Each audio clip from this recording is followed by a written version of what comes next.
Hey everybody, it's Mr. N here, and today we are going to cover this implicit differentiation review. So we are going to review how to find the derivative implicitly for each one of these. So for the first one, let's take a look at what we have. We have x cubed plus y cubed minus 9xy equals 8. So we want to find dy dx. Alright, so the whole idea behind implicit differentiation is because I cannot separate out and solve for the x for the y in this case by itself to differentiate. So I have to use the implicit differentiation method. So basically we're going to take the derivative of every single thing on here. So for this first one, we're going to say 3x squared plus. Now I got to take the derivative here. Now here for the 3x squared, I'm actually putting a dx because I'm differentiating x with respect to x.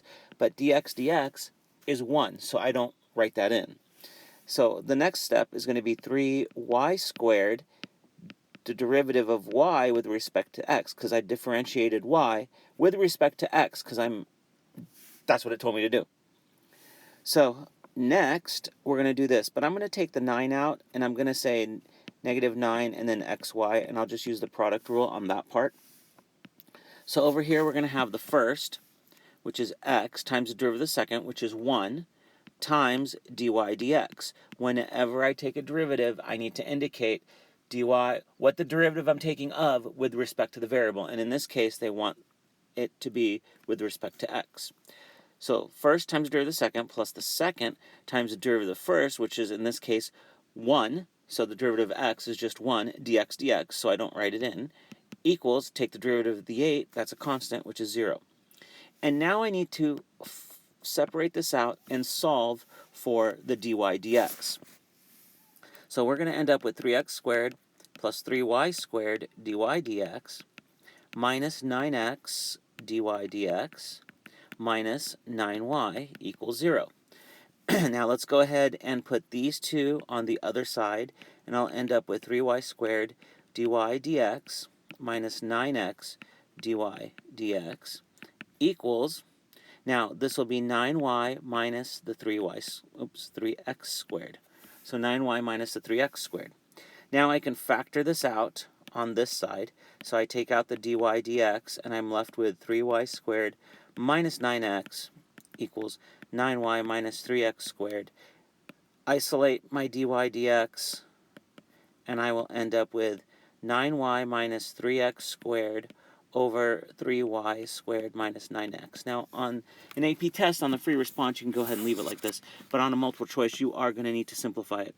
So for this one, they all have a 3 in common. So I could factor out a 3 and reduce it with the top and bottom. So I could take a 3 out of the top and a 3 out of the bottom. This will give me 3, 1, 1, and 3.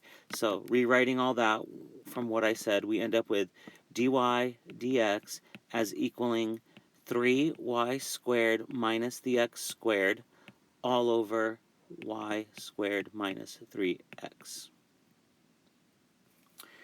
Okay, for number 2. Now, I had in class told you that if we have dy dx, a shortcut for this is to just indicate it by saying y prime. So that's kind of like our slang notation there. So we'll just indicate it by saying y prime. So I'll do this one in that method.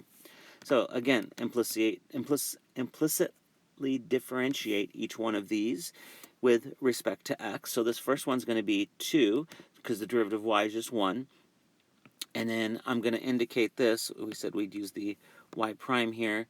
Y prime equals, over here we're going to say 2x. I don't write x prime because, again, what does that mean? It means dx over dx, which is just 1, plus the derivative of sine is cosine, and then derivative of y, chain rule, is just 1, so I need the dy dx. So in this case, again, we said we're going to do the y primes.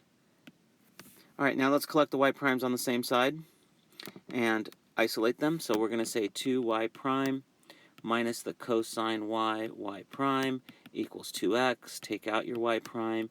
You end up with 2 minus cosine y equals 2x. Y prime ends up being 2x over 2 minus cosine y. All right, let's move on to number 3. For number 3, we have to find the second derivative. So this time, we're looking to find the second derivative of this, and let's take a look at what we got to do. First, let's find the first derivative, and we'll, again, differentiate implicitly, because that's the steps we're doing in this one. I know you can probably solve this one for y, but that's the way we're going to do this. So over here, we're going to go ahead and get 6x squared x prime minus 6y y prime equals, derivative of this is 0. So let's go ahead and solve for y prime. Remember, y prime is our dy dx. So going ahead and solving for this, I will end up with 6x squared equals 6y y prime. So 6x squared over 6y is what my y prime is. The 6 is reduced, so we're going to write it over here. Y prime is x squared over y. Now I want to take the second derivative of this. Again, so now what I'm looking to do is d squared y over dx squared. So this is the same as our y double prime. And here we're going to go ahead and use the quotient rule. So we'll take the bottom times the derivative of the top, which is 2x x prime, minus the top times the derivative of the bottom. In this case, it's just dy dx, which is our y prime, all over y squared. So let's clean this up. We end up with, I'm just going to go ahead on this side and write it as Leibniz notation here. And over here, look at, I have a y prime. So let me indicate that I have a y prime. But I already know what y prime is. This is the y prime. So let's go ahead and substitute that value in. So we end up with y times 2x minus x squared times x squared over y, all over y squared. So I'm pretty much done. I've taken the second derivative. At this point, I just need to clean this up. So let's see if we can simplify this a little bit. And to simplify this, let's see, we have d squared y over dx squared.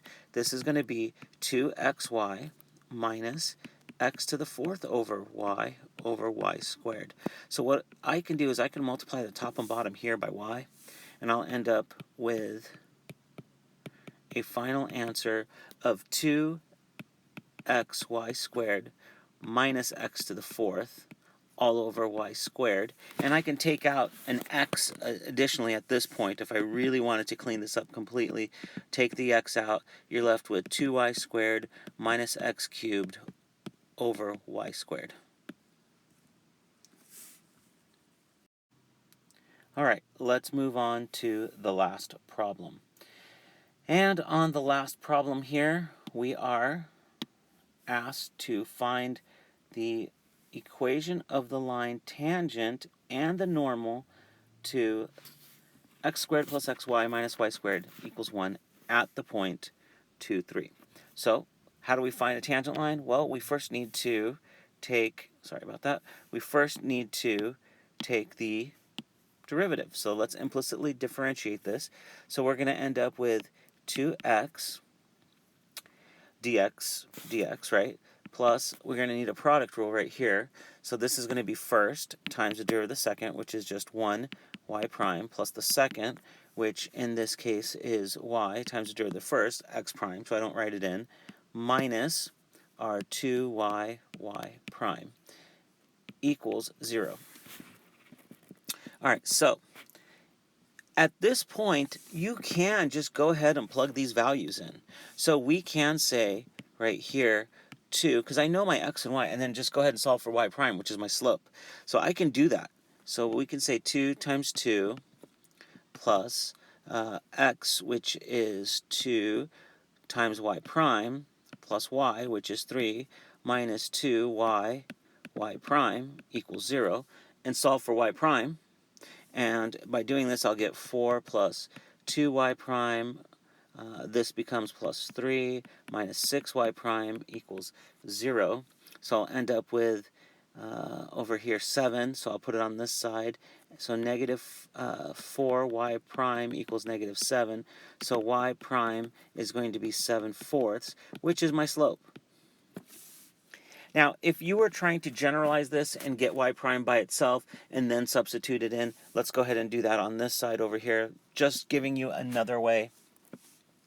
So over here, I can collect my y primes, put everything else on the other side. So I'll end up with x y prime minus 2y y prime equals negative 2x minus y. And then taking out a y prime, I'll end up with x minus 2y equals negative 2x minus y. So y prime is going to be negative 2x minus y all over x minus 2y.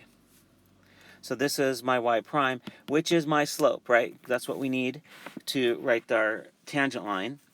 And then when you plug in the values over here, you'll end up with negative 2 times 2 minus 3 all over 2 minus 2 times 3, which gives me 7/4. So the same value as we got over there. So now for the tangent line, we're going to say y, and we have the point 2 comma 3, so y minus 3 equals 7/4 times x minus 2. And then you can put this in y equals mx plus b form if you choose to. Again, if it's on a free response, you will not need to. If it's on multiple choice, they might show it that way, so just distribute it through and solve for y. And then the normal line, we need a perpendicular slope, so that's going to be negative 4/7, so we end up with y minus 3 equals negative 4/7 x minus 2. All right, so hopefully this first review on implicit differentiation has helped. So thanks for watching and good luck.